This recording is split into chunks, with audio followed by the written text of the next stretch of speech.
Welcome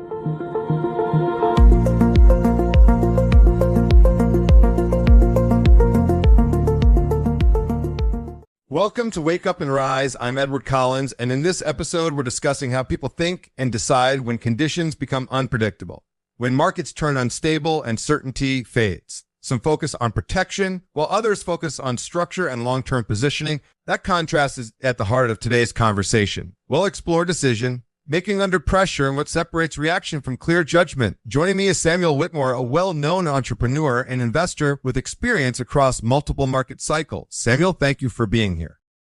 Thank you. I think that question already cuts through a lot of illusions, because when people talk about getting rich, they usually imagine growth happening in calm, predictable environments. But that's almost never the case. Real wealth, the kind that actually changes your trajectory, is usually built in moments that feel wrong, unstable, and emotionally uncomfortable. Crisis exposes who is prepared and who is not. When most people hear the word crisis, they immediately think about lost jobs at risk, savings shrinking, businesses closing. When you hear that word, what does it activate in you internally?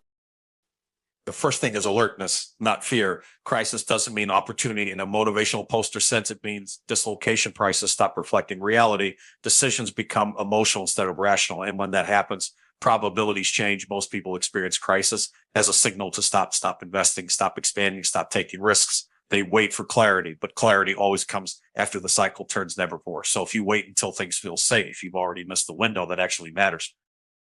So the danger isn't crisis itself, but how people respond to it. Exactly. Crisis is neutral. It's just a stress test. It doesn't create weakness. It reveals it. If your life, your company, or your finances only work when everything goes right, crisis will break you. But if you built margin, flexibility, and optionality, crisis gives you room to move while others are frozen. That word optionality feels central here. Can you unpack what that means in practical terms? Optionality is the ability to choose. It's having more than one viable path forward when conditions change. In practical terms, it means low fixed costs, liquidity, and psychological resilience. If your monthly expenses are massive, your company is highly leveraged, or your ego is tied to maintaining appearances, you don't have optionality of obligations. People often confuse wealth with lifestyle. They scale their expenses. As soon as income increases, that's fine. In good times and crisis, it becomes a trap. So before we even talk about investing during a crisis, you're saying the real work happens long before the crisis arrives. Always people ask, how do I make money in a crisis? But the better question is, am I structurally capable of acting when others can't? If your personal life is overextended, crisis will force defensive decisions. You'll sell when you shouldn't. You'll avoid opportunities because you can't afford uncertainty. The people who win are often not smarter, or they're simply not forced to act under pressure. There's a psychological element here too. Fear spreads fast in uncertain times.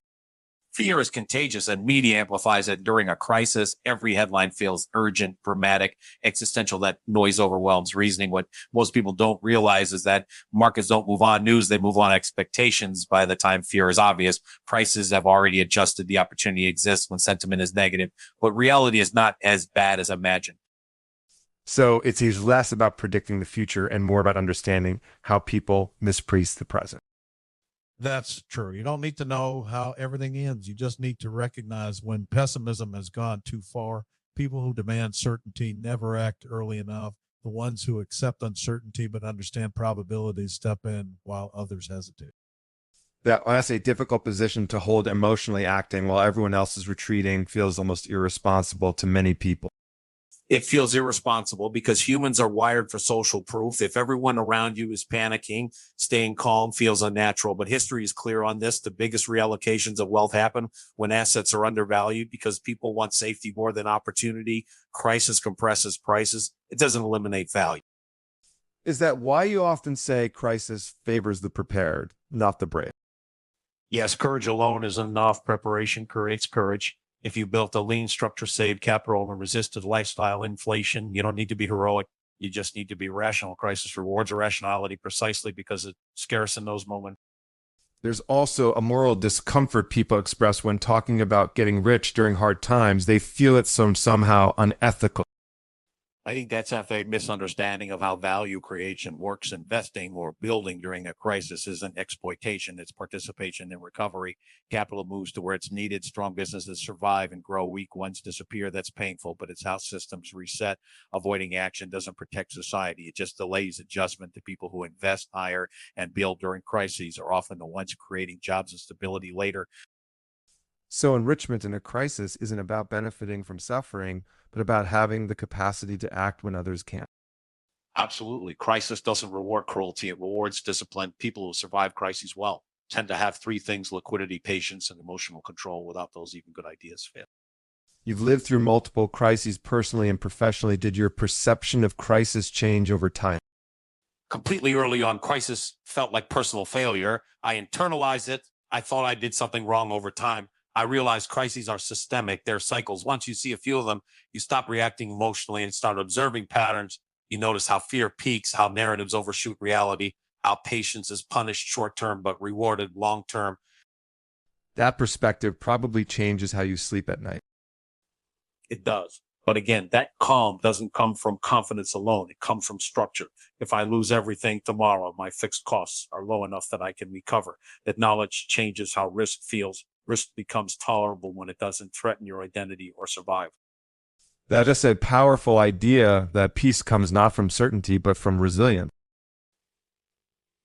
Yes, most people chase certainty because they haven't built resilience. Resilience gives you freedom, and freedom allows you to see crisis not as an emergency, but as a phase where decisions matter more than usual. If someone listening right now is in the middle of uncertainty, maybe their business is slowing, their investments are down, their confidence is shaken, what should they be focusing on first?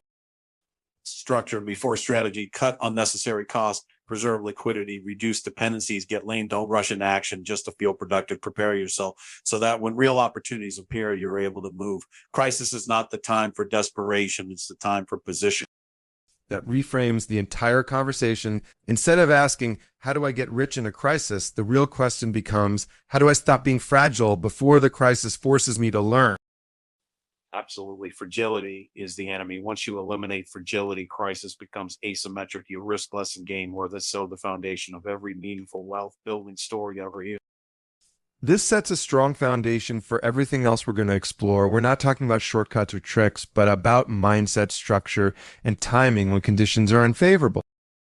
Yes, calm periods are for building structure. Crisis periods are for making moves. Mixing those two is what keeps people stuck, repeating the same cycle over and over again. You've laid out a very clear foundation in the first part: structure, before strategy, resilience, before action. I want to move one layer deeper. Now, when a crisis actually arrives emotionally and financially, what are the first mistakes you see people make almost instinctively? The first mistake is urgency without clarity. People feel pressured to do something because standing still feels irresponsible. So they sell too fast, change strategies too quickly, or chase the first apparent solution that promises relief. Crisis compresses time psychologically. Everything feels immediate: bills, losses, headlines. All of it creates the illusion that decisions must be made right now. Most bad outcomes come from that illusion. So action itself becomes a way to escape discomfort, not necessarily to solve the problem. That's it. Right action becomes emotional regulation. Selling an S at the bottom doesn't feel good financially, but it feels good psychologically in the moment because it ends uncertainty. You replace, I don't know what will happen, but at least this is over. Markets punish that behavior consistently, but humans repeat it because our brains are wired for short-term relief, not long-term optimization. How do you personally slow that process down when everything around you is accelerating? By separating signal from noise during a crisis, I deliberately reduce the amount of information I consume, not because information is bad, but because too much of it is repetitive emotion disguised as insight. I ask very basic questions. Has the fundamental value of this asset or business permanently changed? Or is the price reacting to fear? Is this a liquidity problem or a solvency problem? Those two are often confused. The distinction feels critical. Can you explain it more clearly? Liquidity problems are temporary. They happen when money dries up, credit tightens, or people rush to cash. Solvency problems are structural. The business model doesn't work. The debt is unpayable. The value isn't there. In crises, people treat everything as a solvency problem. They assume collapse is permanent. That's really true across the board. Many good businesses suffer temporary liquidity stress and survive stronger. The key is identifying which is which. And most people don't take the time to make that distinction.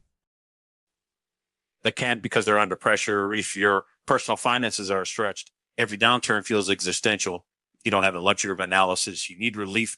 That's why I keep coming back to structure. Crisis doesn't reward intelligence alone. It rewards preparation. There's also something about ego during crises. People feel embarrassed about losses. Ego is expensive. People hold on to bad decisions longer than they should because admitting a mistake feels worse than losing money. Others sell too early because they can't tolerate being wrong publicly. In crisis, ego amplifies losses. The people who survive well are the ones who treat mistakes as data, not an identity. You've spoken openly about losing everything multiple times. Did those experiences change how you relate to ego? Completely. After you've lost everything once, the fear loses its power. After you've lost everything multiple times, ego stops driving decisions. You realize that being wrong doesn't define you. Quitting too late or too early doesn't define you. What defines you is whether you learn faster than the environment changes. That learning curve seems steep for most people. It is, especially because society celebrates outcomes, not processes. People see success stories and assume linear paths. They don't see the drawdowns, the reversals, the moments where quitting felt rational. Crisis compresses all of that into a short period, forcing people to confront realities they've avoided. You've mentioned before that crises act like filters. What do they filter out? We filter out leverage, weak models, inflated narratives, and an impatience. Businesses built on cheap money disappear when rates rise. Investors dependent on constant optimism disappear. When sentiment shifts, people who confuse trend, following with skill get exposed. What remains are simpler structures, stronger balance sheets, and clearer thinking. So in a way, crisis simplifies the environment. Yes, painfully, but effectively during stable times. Inefficiencies can survive for years in crisis. They're removed quickly. That's why post-crisis environments often produce the strongest long-term returns. The excess has been cleared. How does that translate into behavior for someone listening right now, someone who doesn't manage funds or run large companies? It starts with not panicking, then with asking better questions. Instead of asking, how much am I losing? Ask what assumptions were wrong. Instead of how do I recover fast? Ask, how do I avoid being forced into bad decisions again? For individuals, that might mean downsizing expenses, increasing savings, or delaying consumption. For entrepreneurs, it might mean renegotiating contracts, reducing headcount responsibly, or focusing on core revenue. That sounds unglamorous. It is crisis. Work is boring. It's operational. It's uncomfortable. But boring decisions during crises create extraordinary optionality later. The people who survive well rarely do anything dramatic. They just avoid fatal mistake. You've also said that crisis is not the moment to chase every opportunity. That feels counterintuitive. Yes, because opportunity multiplies during crises, but so do traps. Not every low price is a bargain. Some things are cheap for a reason. Acting too early or too broadly can be just as dangerous as doing nothing. The goal is not activity, it's positioning. You want to be ready when the odds are clearly in your favor, not just when prices fall. So patience is still active, not passive. Yes, patience is a decision. It's how you say, I will wait until uncertainty creates mispricing, not just volatility. Most people confuse volatility with opportunity. They're not the same. That distinction alone probably saves people from a lot of damage. It does. Volatility is movement, opportunity is imbalance. When fear pushes prices far below reasonable expectations, that's opportunity. When prices move fast without clarity, that's just noise. As we close this part, if there's one mental shift people need to make during a crisis, what would it be? Stop seeing crisis as a verdict and start seeing it as a process. It's not telling you who you are. It's showing you where you're exposed. Once you understand that, fear turns into information, and information, when handled calmly, is power. In the previous part, you talked about crisis as a process, not a verdict. I want to explore what happens after that. Realization settles in once someone accepts that crisis is exposing weaknesses rather than defining outcomes. How should their thinking about wealth actually change? The biggest shift is moving from linear thinking to asymmetrical thinking. Most people think in straight lines. Effort equals result. Time equals progress. Risk equals danger. Crisis breaks that logic in unstable environments. Outcomes are not proportional. Small, well-positioned decisions can create massive results, while huge efforts in the wrong place produce nothing. Wealth in crisis is built by understanding asymmetry, risking little to potentially gain a lot. Can you give a concrete example of what asymmetry looks like outside of theory?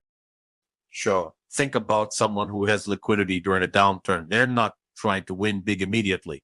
They're simply available when assets drop percent. The downside from that point is often limited, but the upside over time can be several multiples. That's asymmetry. Most people don't lose money because they misjudge upside. They lose money because they expose themselves to large downside at the wrong time, usually when things already look good. So paradoxically, the moment that feels most dangerous may actually carry less long-term risk. Exactly. Risk feels highest when prices are lowest, but mathematically, that sign often when risk is declining, when everyone is optimistic, leverage is high, narratives are clean, and valuations are stretched. That's when real risk is hidden. Crisis brings risk to the surface. You can see it, you can measure it. That requires emotional discipline. Most people don't practice. Because emotional discipline isn't taught. We're taught optimism, confidence, motivation. We're not taught restraint, patience, or waiting without anxiety during a crisis. Doing nothing can feel irresponsible, but sometimes doing nothing is the most rational decision available. You've mentioned before that people confuse movement with progress. All the time, especially in modern culture, we reward visible activity. Someone who is constantly trading, pivoting, posting, announcing looks productive. Someone who is waiting quietly looks passive. But wealth doesn't respond to visibility. It responds to positioning. Crisis amplifies that difference. How does this apply to people who aren't investors, business owners, professionals, employees? The principle is the same in crisis. Most people focus on income. Smart people focus on leverage for an employee. That might mean acquiring rare skills while others are distracted. For a business owner, it might mean strengthening distribution, renegotiating contracts, or acquiring competitors quietly. The question becomes, where can I position myself so that when stability returns, I benefit disproportionately? That suggests wealth is often built invisibly before results show up. Always the visible payoff comes later. During crisis, the work is mostly internal, restructuring, learning, observing. When the environment improves, the payoff looks sudden to outsiders, but it isn't sudden at all. There's also a cultural narrative that crises reset everyone equally. Do you agree with that? Not at all. Crisis is unequal by nature. People enter crises from very different starting points. Some have savings, skills, networks. Others are already leveraged and fragile. Crisis widens gaps. It doesn't close them. That can sound harsh, but it's realistic. Reality often is ignoring it doesn't make it kinder. What matters is helping people understand how to reduce fragility before the next crisis. Equal outcomes are unrealistic, but better preparation is possible. You've spoken about learning cycles. How long does it usually take people to truly internalize these lessons? Usually after they pay for them. Unfortunately, reading about crisis behavior is intellectual. Living through it is visceral. The first crisis shocks you. The second humbles you. By the third, if you're paying attention, you start acting differently. So experience changes risk perception. Yes, after a while, you stop reacting to headlines and start reacting to balance sheets, incentives, and human behavior. You also stop thinking in months and start thinking in years. The time horizon shift is one of the biggest differences between people who build wealth and those who don't. Time horizon feels like an invisible divider. It is short horizons amplify fear, long horizons absorb volatility. If you need results immediately, crisis will crush you. If you can wait, crisis becomes your ally. But waiting without hope can turn into paralysis. How do you avoid that? By defining what you're waiting for. Patience without criteria is procrastination. Patience with criteria is strategy. I'm not waiting for things to feel good. I'm waiting for specific conditions, mispricing liquidity, returning sentiment, shifting. So patience is active monitoring, not passive endurance. Yes, you're watching, preparing, and updating your assumptions. The moment your criteria are met, you act decisively. That's where most people fail. They wait too long because fear disguises itself as caution. This makes wealth building during crisis sound almost countercultural. It is crisis rewards people who can stand apart psychologically. You don't need to be contrarian for the sake of it. You just need to avoid herd behavior. The herd optimizes for emotional safety, not long-term outcome. As we move forward, I'd like to explore how someone can practically build that kind of psychological distance, not just understand it intellectually. That's just where habits, environment, and self-awareness come in. Understanding that theory is easy, limited when fear is everywhere is the real challenge. You ended the last part by saying that understanding the theory is easy, but living it when fear is everywhere is the real challenge. Let's go there. How does someone actually build that psychological distance in the middle of a crisis when emotions are loud and constant? The first thing is accepting that fear will be present. Psychological distance doesn't mean calm or confidence all the time. It means not letting fear dictate your decisions. Most people wait to act until fear disappears, and that never happens in a real crisis. What you can do instead is build routines and constraints that prevent emotional reactions from becoming irreversible actions. What kind of constraints are we talking about? Very simple ones. For example, I never make major financial decisions on the same day that I consume bad news. If something shocks me, I force a delay 24 hours, sometimes longer. That pause alone filters out a huge number of bad decisions. Fear has a short half-life. If a decision still makes sense after the emotional spike fades, then it deserves consideration. So distance is sometimes just time. Time and structure. Another constraint is reducing exposure to noise during crises. People think they need more information, but what they really get is repetition of the same fear in different words, and that overwhelms reasoning. I deliberately limit how much news I consume. I focus on primary indicators, not commentary, data, not opinion. That runs against the instinct to stay constantly informed. Yes, but constant exposure doesn't equal better understanding. If 10 people repeat the same fear, it feels more real, even if nothing fundamental has changed. That's how panic spreads. Psychological distance means stepping outside that echo chamber. There's also social pressure. People talk, compare losses, reinforce anxiety. Social contagion is powerful. Fear spreads faster through conversations than through markets. One of the most important and uncomfortable things during a crisis is being selective about who you talk to. Not everyone deserves access to your decision-making process. Some people amplify fear unintentionally. That can feel isolated. It can, but isolation is sometimes necessary for clarity. Think about it this way. If you're surrounded by people who are emotionally reacting, your brain will mirror that. If you want to act rationally, you need at least a few reference points who think long-term and calmly. So environment shapes behavior more than willpower. Always willpower is overrated. Environment is underrated. People think strong minds make strong decisions. In reality, strong systems protect you when your mind is under pressure. That applies to money, health, and leadership. Leadership is an interesting angle. Crisis exposes leaders very quickly. Yes, in crisis, leaders transmit either stability or panic. There's no neutral state. If you lead a team or a family and you're emotionally volatile, everyone feels it, even if you don't say much. People pick up tone, hesitation, urgency. If you've made it this far and found this content useful, consider leaving a like. If you want more content like this, subscribe to our channel and enable notifications to stay connected with Wake Up Rise. Now let's get back to the conversation. You were just talking about how do you manage that responsibility without suppressing reality? By separating honesty from alarm, you can acknowledge uncertainty without dramatizing it. You can say, this is difficult. We don't have all the answers, but we have a plan and we're adjusting. What destroys trust is either denial or panic. Calm realism builds credibility. That applies to personal finances too. Yes, people either catastrophize or deny. Both are coping mechanisms, and neither is useful. Crisis requires emotional regulation more than intelligence. Most outcomes are decided by who can think clearly under pressure. You've mentioned before that some people actually seek stimulation during crises, constant trading, constant changes. That's anxiety disguised as action. When uncertainty rises, the brain wants control, trading, pivoting, changing plans, gives a temporary sense of agency, but it often increases exposure to mistake. So stillness can be a competitive advantage. Absolutely. Stillness allows observation, and observation allows pattern recognition. The people who win are often the ones who watch quietly while others exhaust themselves reacting. That requires trusting your process.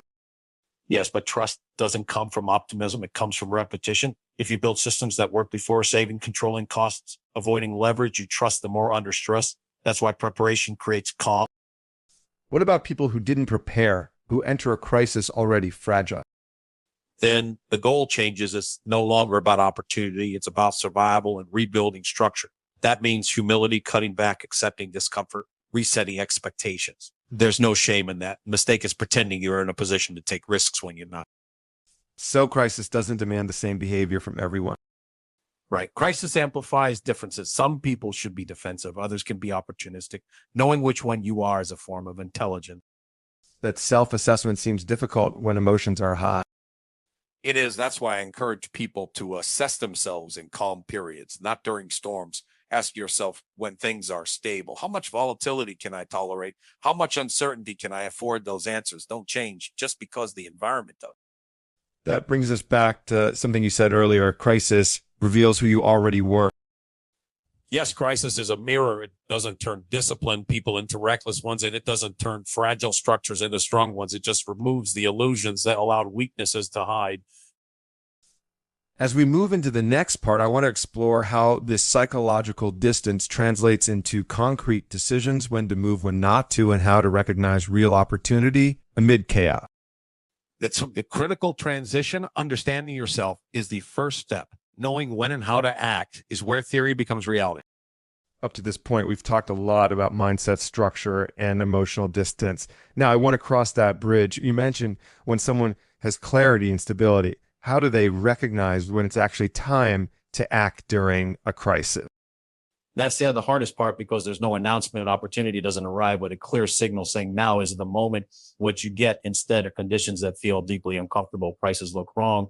Sentiment is overwhelmingly negative, and confidence is almost non-existent. Action becomes appropriate when fear is widespread, but reality is not collapsing at the same speed. So the trigger isn't optimism returning, but pessimism peaking. Indeed, opportunity usually appears when people stop asking, how much can I make? And start asking, how much worse can this get? That shift tells you fear is dominating reasoning when downside scenarios are already priced in emotionally. The asymmetry begins to favor action. That still sounds abstract to someone listening who wants something concrete to hold on to. There. So let's make it practical. I look for three things aligning at the same time. First, prices or valuations that imply disaster level outcomes.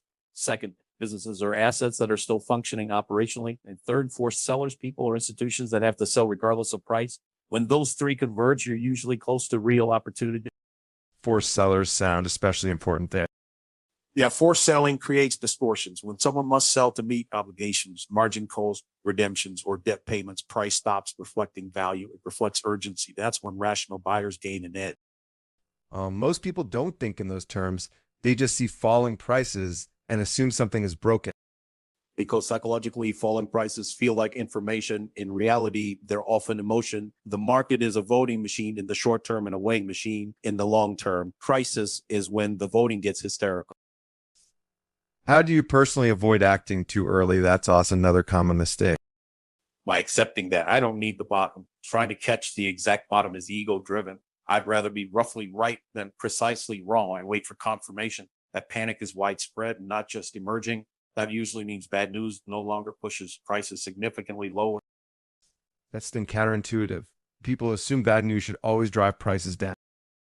Exactly. When bad news stops working, it means sellers are exhausted. That's often more important than good news appearing. How does this translate outside financial markets, say, for entrepreneurs or professionals?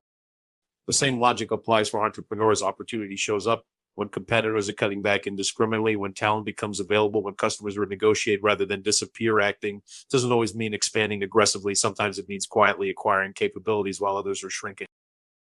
So action doesn't have to be loud. Rarely is. The most effective moves in a crisis are often invisible. Hiring quietly, buying assets without announcing it, strengthening relationships, renegotiating from a position of patience. That patience seems to be doing a lot of work here. Patience combined with readiness. Waiting without preparation is useless. Preparation without patience leads to rushed decisions. You need both. You also said that people often confuse conviction with stubbornness during crises. Yes, conviction is grounded in evidence and updated with new information. Stubbornness is emotional. Attachment crisis punishes stubbornness brutal. How do you test whether a belief is conviction or stubbornness? By asking a simple question, what information would change my mind? The answer is nothing. That is ego, not conviction. Real conviction is flexible. It has conditions attached. It sounds uncomfortable for people who like certainty. It is, but certainty is a luxury that crises remove. What replaces it is probability management. You're not betting on a story. You're allocating based on odds. And when those odds finally justify action, what does decisive action look like? It looks calm, not dramatic. There's no rush, no adrenaline. You already did the emotional work earlier. Execution feels almost boring. That's usually a good sign. That's very different from popular image of bold, high-stakes decision. Popular images are built for storytelling, not accuracy. In reality, the best decisions feel quiet. The chaos happens around you, not inside. What about regret? People fear acting and being wrong. Regret is unavoidable. You'll always miss some opportunities and take some losses. The goal isn't perfection. It's survivability and consistency. If you stay in the game long enough, asymmetry works in your favor. That implies thinking in cycles rather than moments. That's right. Crisis is one chapter, not the whole book. People who over identify with a single moment either become reckless or paralyzed. Both are expensive.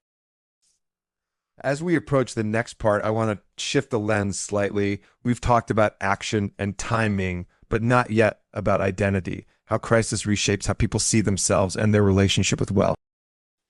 That it's a crucial layer because in the end, people don't just manage money during crises, they manage their sense of self. And that often determines everything that follows. In the last part, you said something important that during a crisis, people are not just managing money, they're managing their sense of self. I want to explore that. How does a crisis reshape someone's identity in relation to wealth? Crisis strips away narratives when things are going well. People build identities around success, intelligence, status, even morality. They say, I'm good at this, or I deserve this outcome. A crisis doesn't care about any of that. It forces a much more uncomfortable question. Who am I when the results disappear? That sounds destabilizing.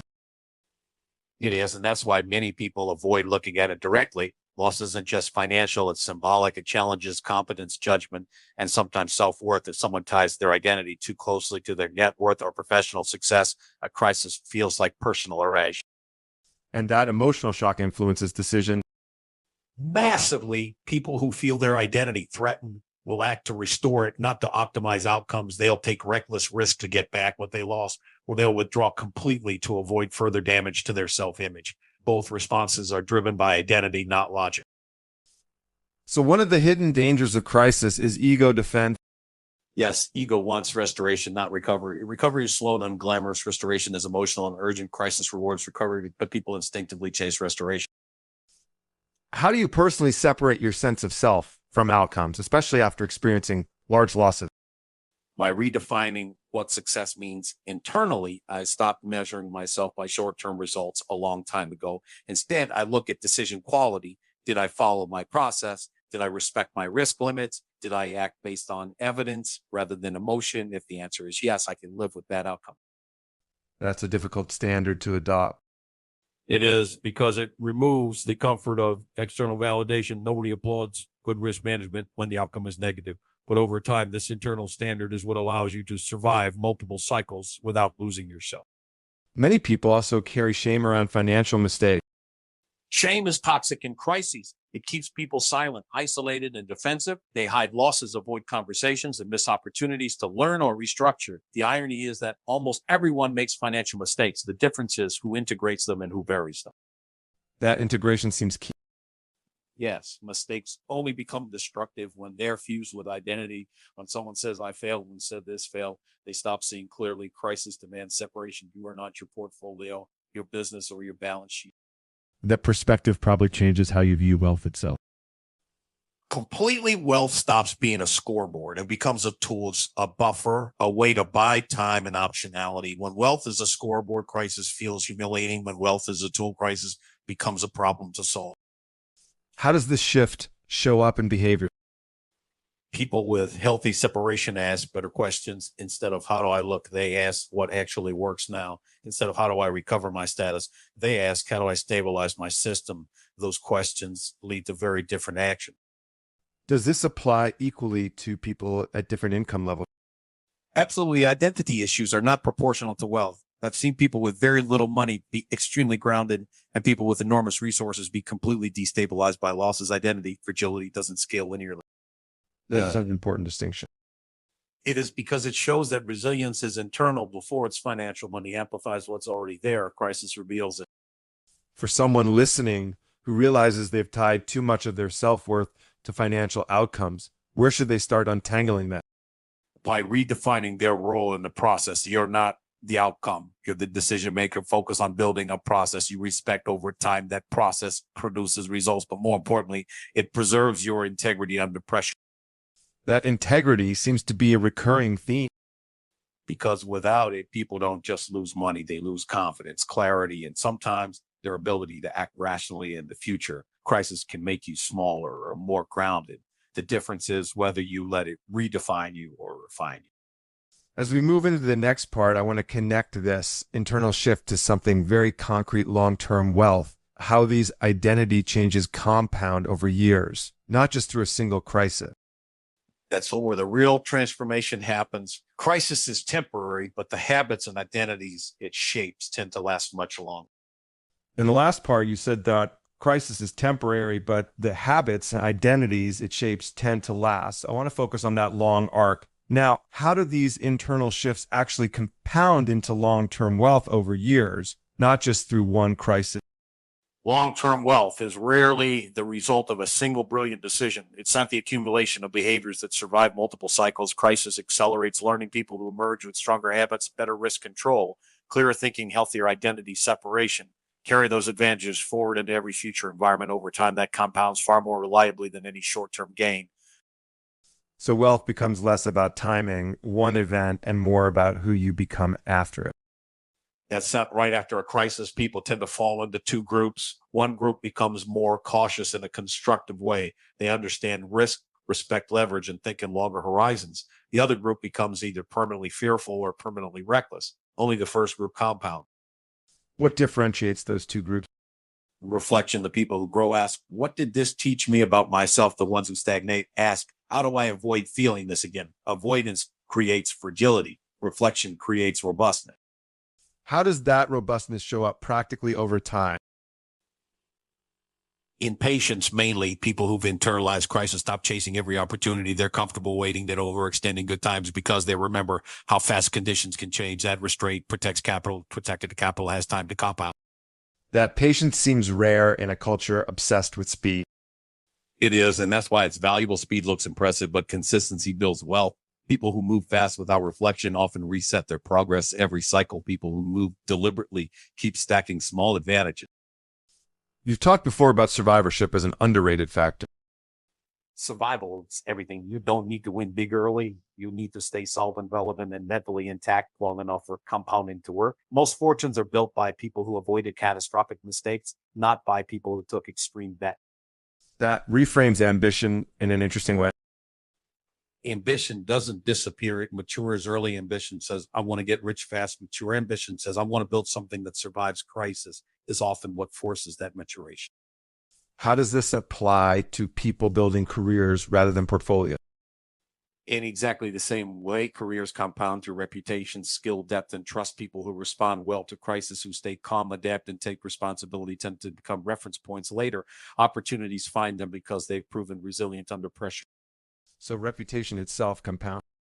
Yes, how you behave in a crisis is remembered long after the numbers are forgotten. People remember who panicked, who disappeared, who acted opportunistically, and who acted responsibly. That memory becomes social capital. That suggests crisis has a moral dimension, not just a financial one. It does not in a judgmental sense, but in a revealing one. Crisis shows character over time. Character attracts or repels opportunities. That's an invisible compounding effect. Most people underestimate. What role does humility play in that process? A central one. People who survive crises well tend to come out more humble. They know how little control they truly have. That humility makes them better listeners, better collaborators, and better decision makers. Arrogance, on the other hand, gets punished repeatedly over long horizons. It sounds like crisis reshapes not just strategy, but worldview. It does. You stop believing in permanent states. You stop assuming growth is guaranteed. You start respecting cycles. That worldview leads to decisions that look conservative in the short term, but powerful in the long term. If someone hasn't lived through a major crisis yet, can they still build this mindset? To some extent, yes, they can study history, simulate stress, limit leverage, and practice restraint, but lived experience accelerates everything. Crisis compresses lessons that would otherwise take decades to learn. Which makes the current environment, however uncomfortable, a kind of classroom.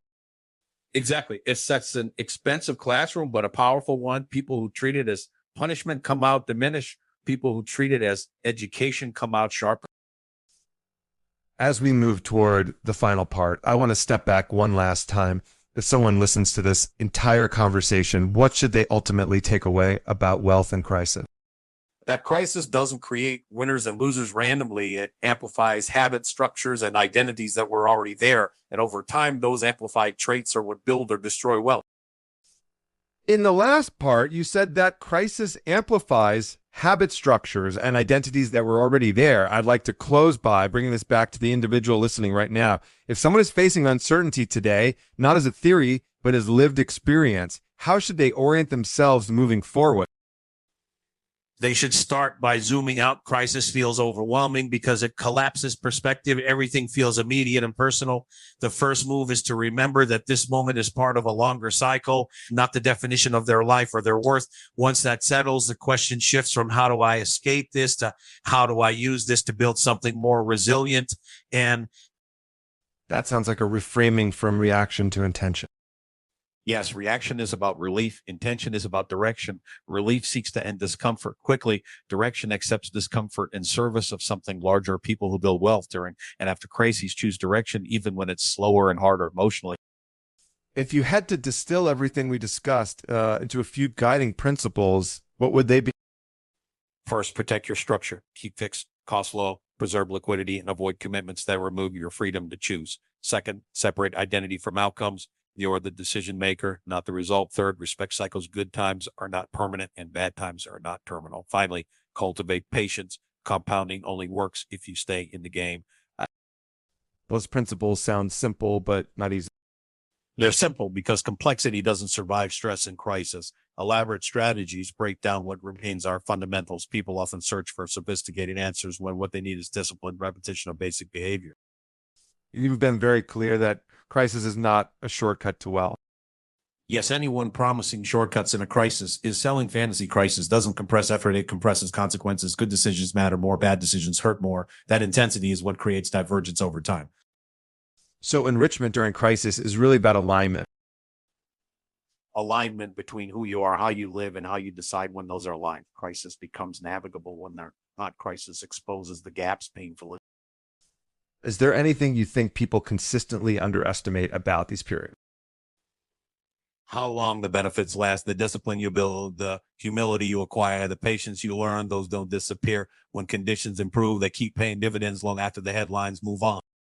That gives this conversation a longer horizon than most discussions about money. It has the wealth is a long conversation with yourself. Crisis is just a louder chapter. If you listen carefully, it teaches you how to approach all the chapters that follow. That feels like a fitting place to end. Samuel, thank you for the depth, the honesty, and the clarity you brought to this conversation. And thank you to everyone who spent this time listening and reflecting with us. Thank you. I really appreciated the space you created here. These are conversations worth revisiting, and I'd be glad to continue them in the future. I hope you enjoyed today's episode and that this content makes a difference in your life. If you'd like to suggest other topics for the channel or share what you thought about this episode, feel free to leave a comment. Until next time. Bye.